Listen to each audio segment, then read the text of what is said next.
today with Mark H. Walker, the owner of Flying Pig Games, and also somebody I've happened to know since the day I was born, which is pretty convenient. Mark H. Walker is a award-winning designer. Could you tell us about some of the series you've designed, or at least name a few that people are going to know?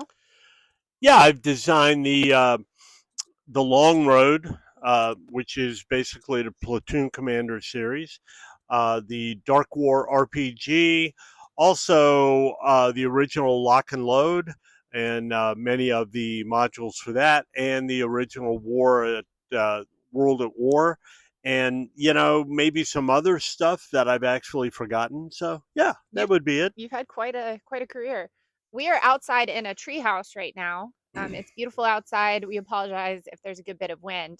So let's get started with some of these questions. Let's do it. Thank you for being here. So, knowing that you're an avid gamer with diverse tastes, if you could only play Euro games, miniature games, or Hex Encounter war games for the rest of your life, what genre would you choose and why? That's kind of a tough question because my answer is going to seem very obvious, and it would be Hex Encounter War Games. Of those three, that would be what I would do. But as you know, being around me a lot, I love a lot of different games. But I'll tell you, when I go down there at night to my office, after mom and I watch TV, a lot of times what I've got set up that I'm doing for recreation is a Hex Encounter War game. There are other ones, as you well know, but I still love Hex Encounter War games. Yeah, I mean, I can attest to that. Growing up in a house with my dad, there were many of our surfaces were covered with games that he was playing through, Yeah, not his own designs, well, some of them, and then also just sometimes. other people's games. Yeah, I'm a little surprised with that answer, but yeah. yeah, I knew you would okay. be. I really did think you were gonna say not maybe not Euro games, but somewhere, yeah, Ameritrash. somewhere between Euro games and Yeah, Ameritrash. I mean, I love stuff like the others. I love stuff like It has to be combat based. it has to have It combat. has to have It combat. has to have combat, and it has to have theme. That's what's really important to me. I don't like one of the things I don't like about some Euro games. I'm not against Euro games. Is that it seems like the theme has been grafted on, and Mhm. even worse, sometimes it seems like you have four people playing a solitaire game to see who gets the best score. Right. Yeah. Yeah, and that's not very appealing to you. Understand. All right, so next question. Yep. So in addition to being a successful board game designer and publisher, many people don't know that you retired after 23 years of service in the US Navy. What aspect of your service in the Navy has shaped you as a designer the most? The Naval War College, on the job work, or something else? That's a great question, and I would say the whole Navy thing because it taught me a work ethic and an attitude that I honestly believe as a entrepreneur, which is part of what I was doing. I wasn't just designing games; I was running a company. There are many times I would have given up if I didn't have that. Um, you just learn in the Navy to just take it on yourself and that you're responsible for everything that happens and just suck it up and get to it. A lot of accountability and resilience, it A sounds like. lot of it. Yeah. Oh, that's awesome. So as your daughter, I've heard you rave about your favorite tank, the Easy 8 or the Hmm. M4A3 Sherman. Yep. So what makes this tank your favorite? My guess is that it's an American tank, but there's a lot of American tanks out there. So what is it about this tank? Well, another thing about me that you also know from my biggest brother, because I've told you this, walkers tend to be rednecks among radicals and radicals among rednecks. Right. So if something is an accepted way of looking at something, then it's usually a way I'm going to question very hard. And among the war game community, you see this ton, which is not very articulate, of Panther tanks and Tiger tanks on the covers and Wehrmacht troopers and all this stuff. Basically, an army that was trying to kill all of our dads and granddads. Now, I don't blame them for that. They were just the army. It's not their fault. But I rebel against that. And one of the ways I just fell in love with the Sherman Easy 8. I think it's a cool looking tank, and I think it's an awesome tank. What was War Daddy's tank? It was an Easy 8. It was, oh, well, and that movie helps. Yeah, it was. It And makes you in root that for movie, it. they actually depicted, I believe, fairly realistically because they had three just regular short-barreled Shermans, and then that long-barreled Easy 8 was War Daddies Nice. when they faced that Like Tiger. a second version of the Yeah. Awesome. Okay, so in your original military horror universe, Dark War, you stick mostly to the setting of the 1980s, specifically West Germany. Have you ever considered exploring this universe in other time periods or settings? So, if so, what time period do you think would work well with the Dark War universe? It's a great question, and again, a very simple answer: no. No, you haven't thought about it, or no, it wouldn't work in another. Just no to everything. Oh, okay. No, Nice. All right, we're done with the interview. That's great. No, the 1985 is just a setting that resonated with me. I've always loved modern era games for a long time, since I read a novel called Team Yankee. I don't know if you've ever seen it. Sitting down there, many people listening will recognize that novel. And that novel probably came out, it was probably 87, 88. And so that era, 1985, kind of resonated with me. And then after we saw the first Kate Beckinsale movie, Underworld. Yeah. You know, it might surprise people that 25 years ago, I had no interest in horror whatsoever. I wasn't against it. I just never watched it. And then Underworld got me so fascinated by this whole idea, which is what the Long Road and the Dark War universe is based on, of you can have these horrific creatures without getting goofy about it.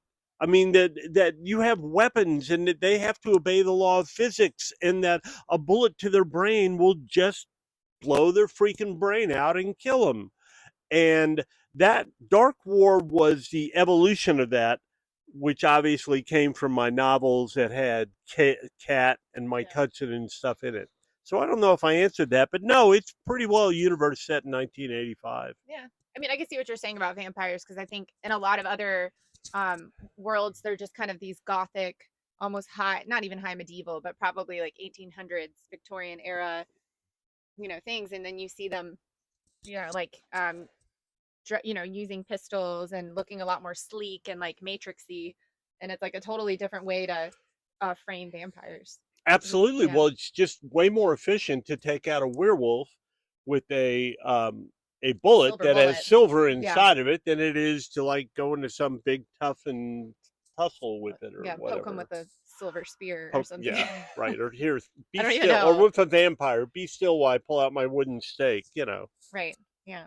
I feel like there's a break anyway, pretty often. All right. Okay. Another fun fact about you is that you're a guitarist and an avid music fan. So I want to play a game now where I tell you a game and you tell me what song would be its anthem. I know. I knew you'd be upset, but so you have to tell me what song would be its anthem. Okay. I'll try my best. All right. 85, Graveyard of Empires. I'm starting with the 80s. Oh my God, Denver.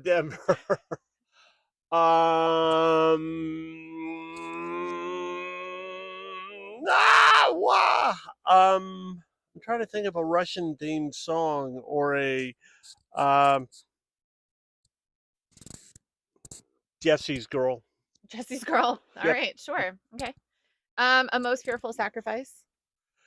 A Most Fearful Sacrifice. Yeah. That would definitely be The Rain.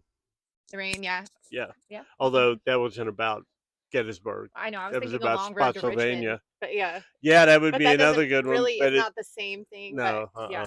No. Okay, Blackstone Fortress. Blackstone Fortress. Yeah, that would be something like Back to Eden. Yeah, Sleep Token. Yeah, definitely. See, you're doing great. Okay, The Long Road. The Long Road. The Long Road would be it would be a Madonna song, probably mixed with some Night Ranger, I guess. I can't name a specific song because Madonna kind of personifies 1985 to me. Material Girl. Yeah, it might be Material Girl. Yeah. Okay. King of Tokyo. King of Tokyo. Baby Metal, probably. Yes, Baby Metal, but I can't name a Baby Metal song. Give Me Chocolate. Okay, Give Me Karate, Chocolate. yeah. We'll say Give Me Okay, Chocolate. All right, Necromunda. Oh, wow, Necromunda. Necromunda. God, if I had really time to think about this, I'm sure I could come up with something great for Necromunda. Um, it'd have to be something dark and vicious. It maybe just punk. Uh, maybe Inner Universe. Is that a song? That's the Ghost in the Shell theme song. Oh, okay. Yep. Yeah, I can see that. Yeah, Yeah. Although it has that cyberpunk feel to me, so I don't know. it I does. mean, Inner Universe does. And and Necromunda a Necromunda, little bit. it's kind of a rough cyberpunk. Yeah, Mad Max meets cyberpunk. That is, yeah, Yeah. true. Okay, cool. All right, so you've designed an RPG in your Dark War universe that is a lot of fun to play, in addition to having a unique setting and theme. What aspect of designing a tabletop RPG did you find the most challenging? All of it. Because as you all know, I'd never played a role playing game until I designed one. But So yeah, I'd played all kinds of CRPGs, right? But they're or most. like skirmish RPG. Like I remember Yeah, playing yeah. I mean, a I've played. D&D skirmishy thing. Right, right. And computer RPGs I'd played, Hmm. but I'd never played one. So I found it very hard. And if I could go back and redo it again, I think I would realize the task behind it and maybe not offer it. It was a stretch goal for the novel Retribution, simply because I've since learned that what people want, no matter how good or bad an RPG is, what people want is they want thick books for role playing They games. want the And lore. They right, really want the and lore. I'm not complaining about that. I'm just saying I didn't understand. I thought it would be cool and people would love, a simple and concrete role playing game, and I think it's less so. I Yeah. um I hate to say, but I feel like a lot of tabletop RPGs are less about the mechanics and more about the lore. And that's yeah. a little bit of a stretch, but even myself, I love reading all the books that come with D&D, and yeah, I nerd out about that. And one of the things that has bugged me about RPGs and um in general, and this could just be the war gamer in me, is that sometimes I feel they're not crisp enough. Mm. They're too soft. I feel less so that way now than I used to, though. Yeah, but you kind of have to have some flexibility, Of which course you do. yeah, to have a tabletop Yep. RPG. All right. Okay. So, what non-war game has inspired your designs the most? I think I have a guess. Well, if I had known about that question ahead of time, I would probably come up with a super answer. But uh, trying to what non-war game? Wow. Okay, well, which one? You tell Oh, me. I was going to say Exploding Kittens, and here's my answer. Here's the reason why. So in Exploding Kittens, you have the Nope card. And I think Oh once you yeah, played that yeah, game, I saw it in Kursk. I saw it in yeah, I don't yeah. think of It's any. in Platoon Commander just Yeah, about Platoon always. Commander. I mean, I just every design I've played of yours since Exploding Kit, maybe not squad battles, but Yeah, even then there is kind of like there are reaction cards that negate yeah, there are. things. Yeah, And so I just feel like yeah, that aspect of just like this chaotic, nope, you can't do this. right. I think really that's how I feel just from an outsider perspective, kind of latched on to your designs. I think I totally agree with that. So, but I wouldn't say Exploding Kittens has influenced my designs. But most of the things that have influenced my war game designs are not war games. Um, for instance, the in Lock and Load, uh, every leader gets a special talent, right? Yeah. And that came directly from Fallout. I mean, the Okay. original one that you sat there watching me play, the turn-based Yeah, one. shoot his leg out. I think that's what I Yes, was yelling the whole time. and also from Fallout came the events that I had in Lock and Load, and there have been a lot of games that have influenced the different designs, and oddly enough, rarely is it a war game that's influenced my war game designs. Yeah. Okay. So like computer games and video games, you Computer feel. games, video games, stuff, specifically Ameritrash games. A lot of times, things that they do with the dice. Yeah. Unfortunately, sometimes with historical games, you don't have the leeway to do some of the creative things that you have, like in an Ameritrash game. Or you could do it. You could find a way to tack it in there, but it would become too cumbersome when you have a game where you're resolving 10 or 15 combats every turn. That's a really good point. I thought you were gonna say more to like be more historically accurate to like a character from in a war game. A Right, right. character, but you know what I mean, like No, a person. I totally get it. I hate historical accuracy. I mean, that's got to be. I mean, It's way when overrated. I was talking to Herm in his interview, I was curious about that. Like, Herm is very detail oriented, and it's one of the things that makes his games fantastic. I don't poo other designers that are, but I was really into history as a kid. As you will know now, do I ever read a history book?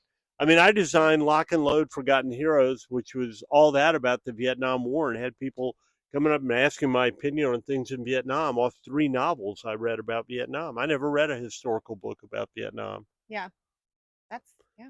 I'm not surprised. But My teacher during my doctorate, Julian, said that you can be an expert on anything if you read 5 books about it. And I uh, think about that a lot because at first I was like, that's impossible. And now I'm like, maybe he's onto something. oh, I You totally know? think so. Yeah. Yeah. Yep. Anyway. All right. While I don't want to make light of the severity of war, if you could somehow time travel to witness one battle or war firsthand to observe the strategy, tactics, and elements that shaped that event to inform your own board game designs, speaking of history, Mm-hmm. what would it be and why? And not out of any type of enjoyment, but just like a observation No, I of get what it. was happening. Yeah, obviously. I think about that in 2 ways, and I'll get to the question and try to keep this quick. There are apologists within our hobby that apologize every time they design a war game as if they're promoting war. Right. That's silly. Nobody ever gets killed in a war game. It's all cardboard. On the flip side of that, we do have to be aware of the fact that we are talking about men, and these men did lose their lives, or were wounded horrifically, or saw their best friend die in front of them. Uh, that said, and I still haven't gotten to your question, but ancillary and orbital to your question, I went to War College right after uh, right after Desert Storm. So I mean, I was friends with and drinking buddies with and talked with a lot of guys that were tankers in Desert Storm or fairly junior officers. I mean, they might have been a company commander or something like that in Desert Storm. And I got most of my research I've done for stuff like Lock and Load and its modern edition, which I think it was called Heroes of the Gap. Yeah. Um, a lot of that came from actually talking with guys and saying, what is this like? Yeah. But to go back and witness a battle, I'll be honest with you, Denver, I don't know that I would want to go back and Well, witness a and that's battle. why I was just saying, like, if there was just like a tactic or just some like to actually see this from some bird's eye view, and obviously trying to be totally sensitive, but just like Yeah, a totally no, I like know. I'm interested to see like actually how these formations happened, you know, I or know. whatever strategy. I was just curious if you had something that it's like, well, I'd like to have actually seen it, but I know it's hard Yeah. to divorce Well, the it'd be hard to see atrocities, it without seeing atrocities and everything. yeah, all that kind of stuff. But I totally get what you mean because, I love um, uh, military sci-fi or even military adventure like Harold Coyle's stuff, Ralph Peters, that type of stuff like that. But to actually go back and witness, I don't know. I don't think I would have stomach for it. I think I would freak out too much. That's true. Okay, sure. All right, But it's fair enough. still a good question. I'm No, just I know saying I it's would. a hard question. It is hard to divorce those things, and it just Yep. shows your level of respect for the men and women who, serve in these types of A lot of situations. respect. So for people who are new to the wargaming hobby, what advice would you give them? If you meet a war gamer, slap him in the face and go from there. Just work backwards from there. I read a lot about this silly gatekeeping stuff, Mhm. which is hilarious. I don't even want to go into it. I mean, we're such a minuscule part of this tiny little hobby. You walk around Gen Con and you say, "Hey, I play war games." They don't go, "Oh, wow, that's really a slither of the hobby." They don't even know what you're talking about. When you say I play war games, they think you're talking about bolt action. They think you're talking about war 40K. yeah, 40K, That's what they're that talking type of stuff. They don't even understand that there's this chit and counter thing. So why are why would anyone be a gatekeeper to this hobby that more than anything we just need more people to understand and enjoy playing? Well, I think you would understand it from my perspective from seeing like I mean, you have to know like there's just sometimes there's kind of an entry level of like do you know enough about Napoleon to even be playing this game? And Oh, of you and course. I don't act like that because we're very much like interested in like how to play the game, you know, and Mhm. the historical stuff to me is awesome and I'm really interested in it, but it's not always been like in the forefront for either one of us. But I think that's where the gatekeeping comes in, where there are some people who would be exclusionary, you know, because of not knowing some basic terminology and things like that. So I would wonder if that's where the gatekeeping is coming from. It's hard to say. I mean, I've never been a gatekeeper that I'm aware of, or somebody that would uh, do anything but welcome somebody that wants to play a war game. But I mean, I've stood at a booth with you, Right. WBC, and had some jerk came up and literally said, "Do you actually play these games?" And the whole reason he was saying that was because you were a woman. Right. I've stood at a booth with Jessica, my Denver's next youngest uh, daughter, at the Williamsburg Muster, I think it was. Yeah. Yeah, we ended up playing Robo Rally there. Had a great time. Remember? You came over with some friends from Richmond. Yes. Anyhow, but the point was, and I couldn't get the guy to stop looking at her chest. I mean, it's just the way men treat women that are interested in war games are pretty stupid. Uh, the whole gatekeeper thing in general is not the best thing. If I was going to get someone interested in war games, I'd probably show them Memoir 44 and see what their interests were from there. Yeah. I mean, it's a lot to unpack in that question. I just think telling people that maybe it's, you know, use your knowledge that you already have of gaming Mm-hmm. and like especially if you're like someone like who plays 40K. Like so much of that is transferable. 40K It's is literally is transferable. more complex than 70% of the Well, and war not even games just out there. complexity. I just feel like some of the concepts are going to be completely transferable. A lot of the concepts, as opposed to if you're moving from playing Euro games to war games, to like our Oh genre of war yeah, games, yeah. that transfer is a little bit. I mean, and I know because like I started out not doing war games and then moving into that later. Mm-hmm. And so for me, I was like, what is this? Like, why wouldn't I be able to see someone?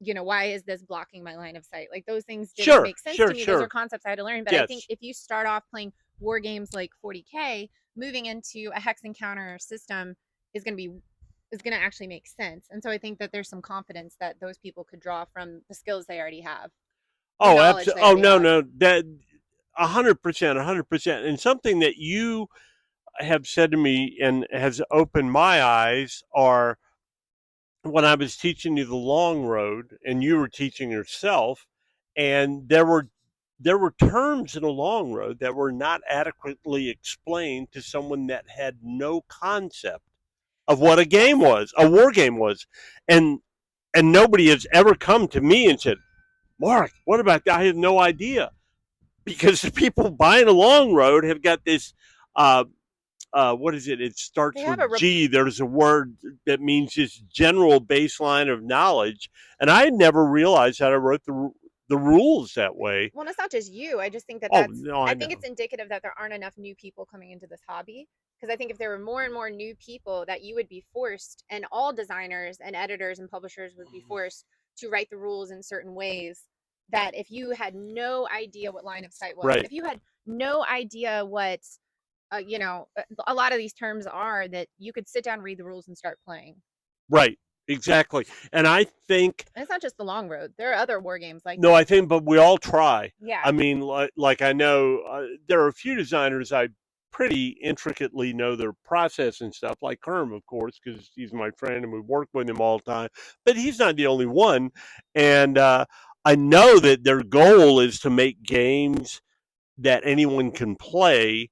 But just a couple of the many things that work against them are: one, it's semi-complex just by nature, and two, um, like you said, there are some really simple ideas Yeah. that not everyone shares if they haven't played a war game, and that's hard to catch yourself on. In other words, for me to tell myself, "Oh, they might not know what a tank is." Tanks too. That's a bad example because everyone knows that. But anyway, Yeah, I mean, tank facing, and obviously not all games have tank facing, but I think that was a concept where I was like, oh, okay, and to so many people that is so basic. If you have always right, been playing Hex right, Encounters, but you could be a well steeped, seasoned gamer and have hmm never played a Hex Encounter war game, yeah. and that would be completely foreign to them, or I don't know. So I think that could be where some of the gatekeeping comes in, where it's even unintentional, but Oh, just but absolutely, absolutely. just the like rapport that war gamers have with each other is great. It's awesome, but it is it can be kind of exclusive. And it's I don't know how to fix it. unintentional. Yeah, Absolutely, I agree. yeah. Okay, next question. Also, what do you feel is the biggest barrier to entry into this hobby? Which I guess we probably talked about a little The bit. length of the rules. That is, it depends on who is trying to enter into the hobby. If you have a Euro gamer that has played, wow, let's just pull Power Grid, okay? Yeah. I don't think the rules for an average complexity war game would bother them at all. Hmm. I mean, they go, yeah, I mean, I've read 12 pages of rules for it. That's no big deal. With them, it would be a topic that would be interesting. But, your average person, so let me get a little negative here, it sits around sucking on YouTube for a whole night, or, hey, I YouTube because Ironically, this will be on YouTube. But that watches TV for a whole night. You show them 6 pages of rules, and they're just going to go, "Oh my god!" So I there's like a think that tolerance and a patience. yes, Yeah, that is needed. there is, Yeah, and it's there is. totally true. And I think that's true with a lot of hobbies. Yeah, Like you have to have that focus, tolerance, and patience. And I think that that's waning in our culture. of You course. know, I mean, and I'm guilty of it. I'm not like, Oh, I go on Facebook to post on the Flying Pig Game Facebook page. Right, 15 minutes later, I wake up and go, "What was I doing?" yeah, I know. I mean, everyone's goal, by that I mean businesses on Facebook, are to distract you and get you to look at their product. I don't blame them. We're trying to do it too. But I am saying that is, we all have a shorter attention span. And yes, that is the problem. People look at rules and they just think, oh, and we look at rules. People watching this look at rules and say, okay, I don't know. Um, uh, some of us believe that uh, the more complexity, the more richness you'll have. And that isn't always true, but it's often true. So we're often very patient with learning the game because we feel the experience will be worth it and the richness. Like I was saying, I love Yeah, immersion. That's one of the big yeah. things I like. Well, and that takes some buy-in. Yeah, and not everybody. It Right. takes that buy-in investment. All right. So, who is your favorite military leader, and what would you cook them for dinner? Creighton Abrams, maybe? That's off the top of my head. Uh, I think Lee would be up there too. I would cook Creighton Abrams a hamburger. And Lee, I'm going to say I would ask Janice to cook him some jambalaya. Or Jesse? Jesse cooks really good Jesse, yeah, I jambalaya. could have Jesse cook. You'll just get all the Yeah. ingredients. Yeah, she's really good. All right, I think we've got like one or two more questions left. All right. This one you're probably going to be mad at me about. All right. So let's play a game. If you could change the tide of a battle or war by switching leaders out with a different leader from any time in history, who would it be? What battle and why? And also, what do you think would God. happen? Oh, I know. God. So here's an example. If you could, like Rommel at Agincourt, George Rommel Washington. at Agincourt. That would have been terrible because I want the Longbows to win. I know. George Washington at Remagen, Stonewall in Vietnam. These are just random ideas Yes, to get I your got ideas flowing. No, I got you. I got you. I don't know. Uh, of course, it would have been crazy if Stonewall Jackson had actually been alive at Gettysburg to have that core. We've got those extra cards, right? Yeah, we do. We do You have can do it those in a most extra fearful cards. sacrifice. Come on, Mark, you can do this. I don't know. I never think about stuff like this. I do kind of think about it. As a matter of fact, one of my thesis to get my master's in war college was how Iraq could have won Desert Storm. Right. So, I mean, I guess I could think about it. What if they had had a competent presidente that didn't interfere with their generals or something like Yeah. that, and the possible outcome might have been a delaying action that would have sapped the will of the American people, because in general, the American people have the will of a banana, pretty much. Oh, I don't know what all that means, but Me either. all right. It sounded really cool. Thanks. All right. So before we go, please let everyone know what you have coming up at Flying Pig Games. Oh my God, I know. that's my favorite question. Let me make sure I didn't Maybe turn don't that off. hold I it love so that. close to your mouth. Here, you can use mine. what do we have coming up at Flying Pig Games?